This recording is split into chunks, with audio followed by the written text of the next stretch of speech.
গত 11 সেপ্টেম্বর দুপুরে রাঙামাটির লংগদু উপজেলার বৃহত্তর মাইনীমুখ বাজারে সম্ভাব্য বৈদ্যুতিক শর্ট সার্কিট থেকে ভয়াবহ অগ্নিকাণ্ড সংঘটিত হয়। বাজারের প্রায় 2 শতাধিক দোকানের ব্যবসায়ীদের মধ্যে আতঙ্ক ছড়িয়ে পড়লে দ্রুততার সাথে সেনাবাহিনীর পেট্রোল এবং ফায়ার সার্ভিসের কর্মীরা অগ্নিকাণ্ড নিয়ন্ত্রণে তৎপরতা শুরু করে। প্রায় 1.5 ঘণ্টা চেষ্টায় অগ্নিকাণ্ড সম্পূর্ণ নিয়ন্ত্রণ করা সম্ভব হয়। এই ঘটনায় কোনো হতাহতের খবর পাওয়া যায়নি, তবে অগ্নিকাণ্ডে 15টি দোকান ক্ষতিগ্রস্ত হয়। ধারণা করা হচ্ছে আনুমানিক ক্ষতির পরিমাণ প্রায় 2 কোটি টাকা।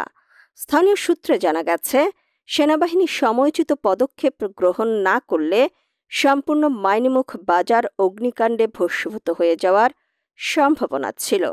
যে কোনো ধরনের দুর্যোগ মোকাবেলায় সেনাবাহিনী সব সময় সাধারণ মানুষের পাশে থেকে কাজ করে যাচ্ছে এবং ভবিষ্যতেও এই ধারা অব্যাহত থাকবে।